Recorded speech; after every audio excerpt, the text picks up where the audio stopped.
Welcome everyone, episode 2, Dummies on the Hardwood, Backcourt Manor. Fellas, we got a lot to talk about for this second episode, all right? Um, Number one thing we want to talk about, kind of piggyback, is we want to talk about NBA officiating. We want to dive a little deeper into that. Obviously, we talked about that in previously, but let's dive deeper into NBA officiating. Another thing we want to talk about is NBA three-point shooting, because I know, Isaac, you said you got some things you want to talk about. Oh, yes. Yeah. So without further ado, bros, how we feel about NBA officiating, Bobby? What's going on? How you feel? Definitely an improvement in officiating. I just don't like, I'm going to get straight into it, but I just don't like how technical fouls are assessed to players. I just don't like the fact that if you just wave your hand in your face, away from the referee, and you get a technical foul, that to me is so fucking soft. I could probably pass gas and pick my nose and I'll get a technical foul on the court. That is just, the NBA officiating when it comes to technical fouls is so soft. Because if that was LeBron James, Giannis, would they get a tech? Hell no. But if that's a scrub, they're not going to give you. They're going to tee him up, and it's just the NBA. How NBA handles technical fouls, it needs to be consistent, and it's not consistent. I will say this: did you guys watch the Bulls versus the Celtics, where the Celtics lost? Oh, that was terrible. At the end of the game, did you see Joe Mazzulla damn near almost charging a ref, and then guess what? He got fined $35K. Obviously. But it was over bullshit text. Well, here's the thing. There's one thing that all the players and us have in common. We're all damn humans. We all have emotions. Why can't we express them without freaking being kicked out? Yeah, and that's the issue with the NBA. You can't say anything about the referees without getting fined. It's like, well, I disagree. Get your ass out of here.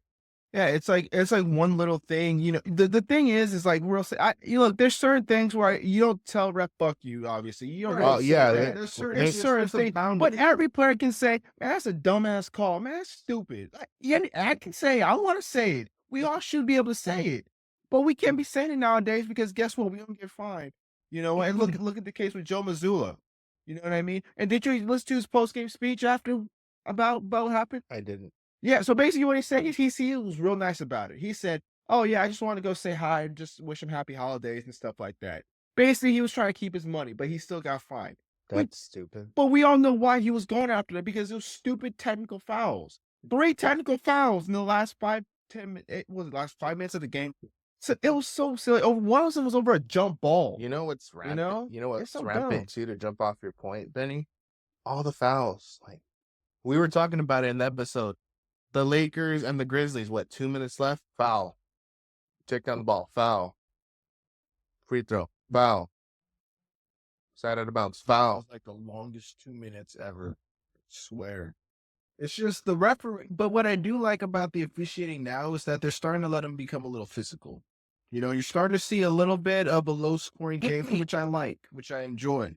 But what I do not enjoy are the games that go up to about 140, 150, shooting 100 threes per game. But I think, to your point, the whole official, I think it's pissing players off now. Because it's like we said, players aren't used to this type of contact. They're not used to it. Yo, they think about basketball in the early 2010s. Oh, that was pure contact. 2005.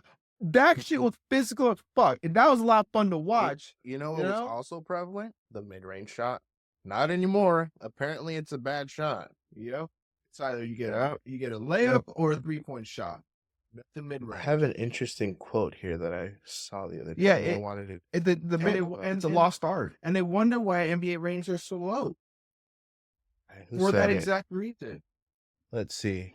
Cameron? I'm probably saying his name wrong. No, you got it. Turning down a great 2-pointer to take a low percentage 3 is fucking shit up. So I agree. It's like, oh, the paint's open. I'm gonna drive. Nope. I'm gonna pass it out in the corner. Take a 3-pointer for a shooter who shoots about 30%. But also too, I guess now we got to deviate. Now we got to start talking about the 3-point shooting now. Because we got a little bit of the officiating out the way, obviously with the previous episode. Now I think there's something we really want to talk about is the 3-ball. And that's a good point. Turning down a great 2-pointer to take a low percentage 3 is fucking shit up. I agree. You know what I mean? Because at the end of the day, like, the highest quality shot you can get is a layup, right? And obviously, good open 3-point jump shot. Obviously, when obviously, if you play the game, you understand that, right? But why? Tell me why when you on the fast break, why isn't when instead of you got one man dribbling down, you got two players coming down. Why not isn't when everybody cut to the rim, and that way you can dish it out to one of those players instead of like stopping in the short corner, stopping on the wing, passing it for a 3-point shot. Or the pull-up threes, like Yeah, unless your name is Steph Curry, then no. Yeah, that's the bottom. Yeah. pretty much if you can shoot, you're fine. But like taking like you guys what? Not trying to take a dig at you. Like 63s the other day? 63s? Yeah, with the Celtics, yeah, it was absurd. There was like 100 threes, I think, this week. 100 some threes. 100 some odd threes in a game. Like, are you fucking serious? That's no wonder why people aren't watching the game. Who wants to see everybody? Who wants to see a team shoot on 100 threes a game? But Dude, but listen, come on. but to rebut that, I agree. Like too many threes is disruptive for the game, but also too it's the quality of the threes that matters, right? And I think we're starting to get lost in that. I understand that maybe like say for example like you shoot 43 threes, right? Maybe 20 of those threes are inefficient, really inefficient threes, but the other 23 are really good, high quality looks. Now, those numbers may not happen, but at the same time, like Now, when we define high quality looks, like what are we talking high quality? we're talking about, like if we got no shooter out there on the floor, for example, Stephen Curry, we'll just throw Steph Curry out or Klay Thompson, whatever. Well, obviously, yeah. But here's my point. Here's my point: is when you run some good, high quality offense, right?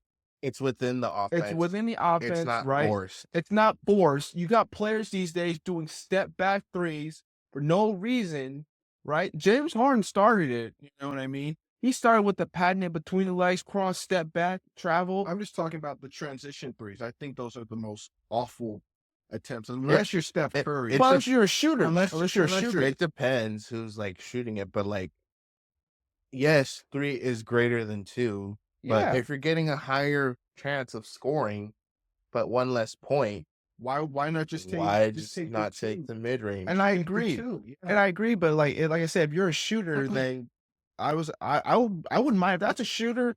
If the game was on the line, or if I guess it should be also circumstantial.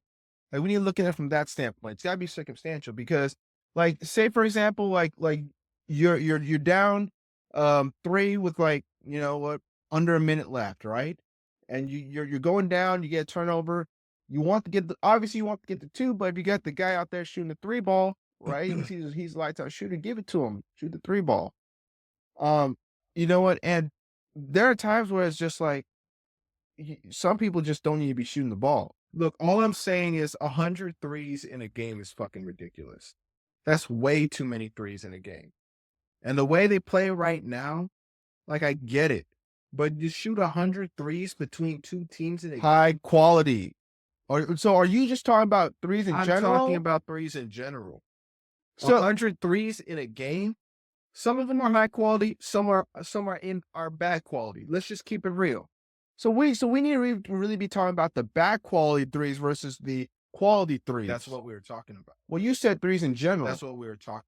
What I'm just saying what you Here- said. Here's the thing: I don't think the NBA kind of like talks about, nor do we talk about. No one can really create a shot anymore. If you really look at the game, I mean, Steph Curry. There's a like few other there's players. Kyrie, Luka, Steph, Jason Tatum, Jaylen Brown. Yeah, Eh, Jalen that Brunson. so much, but Devin Booker can create his own shot. What? Hey, he's smart too. hey, Isaac, we can save this discussion for another time. I'm just saying he can't create a shot. Anyways, I don't know about all that. I stand by that. I don't know about But it's that. like no one can really create the shot anymore. If you really look at like most recent prospects, can they really create a shot? No, they're usually like catch and shoot, driving to the basket, nice touch around the basket. Because that's what the league has come down. But also too, I think that there's just some players who are just naturally good at that. But it wouldn't hurt to develop that game a little bit. You know what I mean? And this begs the question. Remember a few months ago, Anthony Edwards says that the 90s players weren't as skilled as these players? And Yeah. you remember what Magic Johnson said right after? Like, I don't respond to a player with no rings. Yeah, But, exactly. and it's kind of being proven wrong because I just brought up a conversation like no one can really create the shot. You have to create the shot for someone. Any thoughts about that? Like, think about it. Like, who, like, besides the players we named, who else can create a shot? I mean, well, there's tons of players who can create shots, but I just let's think like we just got lost in the 3-point game. That's look, all. look, let's just keep it 100 just for a minute. These players are professional basketball players. Yep. Okay. Yeah. The bottom fucking line is they can create a shot, but when you get into the league, you have to step back. You're not the man anymore to create your own shot. That's the bottom line. So these players can create shots. They're just being told in the league that you have to stay in this role because we need you to be for this team. So to answer your question, everybody in the league can create shots, but That's some of them, controversial. some of them are told not to. Isaac, first of all, you was the dude who just said Devin Booker can't create his own shot, man. Can't, man. All right. 1-9 without KD. All Just right. saying. Facts Right. speak. The bottom line is that these are professional basketball players. They know how to create shots. No, They know yeah, how to make absolutely. They shots. know That's they the create bottom line. shots, man. But I mean, I would argue too. Like I said, there's some players who just need to understand their role. Right. You know what I mean? Like Right. if you a spot up shooter, then stand in the corner. Stay in your lane. Know your role. That's Yes, it. sir. Don't step Know your outside of role. it. Don't step out of it. You know what I Right. mean? If it ain't broke, don't fix it. But yes, the 3-ball, like I said, I'm not. I guess for me, I'm not so concerned about the 3-ball. I'm just concerned about the quality of the 3-ball. You know what I mean? We need to be able to distinguish that. It's just the quality of the 3-ball. You know, if it's a high quality three, I'm gonna take it. If it's a shitty quality three, like if I'm doing a step back between the legs, Put it like this. Put it like this. So let's bring up shooting bigs. Okay, big shooting bigs. Would you rather have Kristaps Porzingis pull up in transition for a three, or would you have Kristaps Porzingis in the low post against a shorter defender? I have him in the low Post. post. That's Yeah. easy. But Easy. the post game, unfortunately, has gone extinct because it's not an efficient shot. Right. But That- if you that's- also too, and if you According to data. But if you also think about from that perspective too, think about like really high quality bigs. Like for me, the name that comes to mind is Andre Drummond. Remember Andre Drummond was a rebounding machine in Detroit? Was. But guess what happened? He got played out the league because all these bigs started shooting threes. You know, like I think I think what's happening is like the game has evolved so much that these players who were once traditional, like if Andre Drummond was playing in the early 2000s, 2005 in that era, with Shaq and all them, Dwight Howard, they're dominating. Why do you think Dwight Howard was basically gone? He doesn't exist anymore because like he didn't have no 3-point shot. He was no good. According to the NBA, You basically what You you're know? saying is if you want to play in the NBA right now, a player needs to have a 3-point. at least a mediocre 3-point. Even you should I would 5% argue for that. three. Amin Thompson and Houston Rockets. I mean, yeah. I mean, look, like I said, but he's a guard. That's the thing. He's a guard. I mean, another thing that no one wants to talk about, stat padding. Why would they shoot a lot of threes to pad their stats? That's a controversial take, but I think a lot of players like to make their numbers look good, and they don't care like how inefficient. Oh, I hit 4 threes out of like 12. 15. Yeah, when you scored 22 points and it took you 23 field goal attempts to get those 22 points, that's inefficient. But also, too, I would argue this point. I'd say this point too about the whole 3-point shooting. It's really taking a toll on like we talked about efficiency for the players, right? Because like I said, look at James Harden. You could argue he's one of the greatest scorers of the game, right? Or he's one of the greatest scorers to play the game.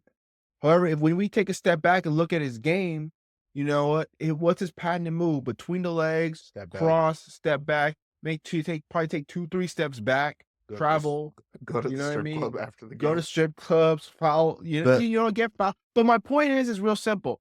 It's like it's detrimental to the player's game because it makes it just ruins his stats. He doesn't look like he's wanting to play the game. He just looks like, oh, I'm just gonna stand around and shoot the ball. Houston Rockets offense. We forgot to mention something, but like the episode's almost over. Foul hunting. A lot of players were used to foul hunting. I think the NBA is starting to crack down on that now. And unfortunately, foul hunting has like kind of Hack a Shaq. exposed those players who aren't as efficient. Like Hack a Shaq. if SGA doesn't have his 15 attempts, And again, it just goes back to why why his rating's down 48%. Instead of looking to create a shot, you're just driving. Say I drive into you, I'm like, am I trying to create a shot or am I just trying to get 3 points? And I guess my point, sorry to interrupt, but I guess my point with that one is I like how the officials, have gotten better at that, because it's like they're not just going to blow the whistle because it's exaggerated contact. Right. It's actually legitimate contact. Because sometimes when I look at these players play, not even just college in NBA, but in college, AAU, whatever, I look at that and I'm just like, is that really a foul, or did you just initiate contact? We gotta be able to define the We just two. also Yeah. got to define what's a foul and what's not a foul, because what's deemed marginal contact Is beyond is it's like, it's confusing. It's absolutely like a Laker game this year. I forget, it was against the Pistons. I forget who it was, but a call got overturned because of deemed marginal contact. And I was, well, he got his arms that affected the shooting motion. A foul is when it affects the player's shooting motion. It clearly affected the player's shooting motion. I forget who it was, but it was in that Pistons game. And I was just like, and Stu Lance brought it up. He's like, that's marginal contact? What is marginal contact? But see, like I What is said, a- also too, it's like we're getting lost with the calls, right? Like, you know what? It's like when you shoot a 3-ball and you hit someone's wrist, right? Right. That's a foul. But that's the point with marginal contact. Yeah, but see, What how's that is it? marginal contact? Because Right. because you're affected. Yeah, see, Exactly. it doesn't make sense. it's a black and white It's call, so gray. unfortunately. But Very, very but gray. I'll tell you what rules get me though. You know what gets me the most? That rule of verticality. That shit drives me up a wall. Because like if someone's driving, say like Giannis is driving in, right? And I keep my hands up the whole time, the moment my wrist comes down, oh, that's a foul. But at what point was it a foul when I had my hands up? So my hand being up here, don't I have a chance to make a play at the ball? Right? But my hands didn't come down. My body stayed vertical, but I still get foul called because it's Giannis Antetokounmpo. You know what I mean? It's like, make it make sense. Make the rules make sense. I don't know. I just don't, that the rule of verticality just gets me. They just piss me off. That is why NBA ratings are at 48%. Because Down nobody wants to 48. watch- down 48%, because nobody really wants to watch that. Nobody really wants to watch it. Any more thoughts? Yeah. Guys. What do you guys have? Any more thoughts on that? Look, I love the NBA. Don't get me wrong. I love basketball. I love the game. I just don't like the way the place that the NBA is going. I don't like the way it's going. It's being led by the players, and you got GMs sucking up and kissing ass to these players. And shout out to the GM from the Portland Trailblazers. I forget his name, but yeah. I forgot his name, but he told Dame, no, you said you want to go, you can go. Yeah, so you let him know. Because right now, we have a bunch of softies in this league. Nothing but cream puffs. Then goes from the GM, you know who you are, Rob Pelinka, and you come down to the players, LeBron. It's the bottom fucking line. See, yep. And we talked about earlier, man, we got players out here, with Giannis, when he wanted to, when the Bucks were struggling and stuff, like, was it his fault? Yeah, you could argue his fault, but it goes back to what we talked about. If your name is Giannis, if your name is LeBron, if your name is Steph, everybody's going to listen to you. But if you a nobody, the bottom line is the NBA really needs to start putting its foot down. And it starts with the commissioner, Adam Silver, because he needs to be fired. yeah, he sucks. All right. But anyway, any more thoughts? That's all we got. Nope, that's all. All right, ladies and gentlemen, we appreciate you guys listening to us. Follow us, like, subscribe on all platforms. Dummies on the hardwood. We appreciate the love and support. Thank y'all. Have a good night.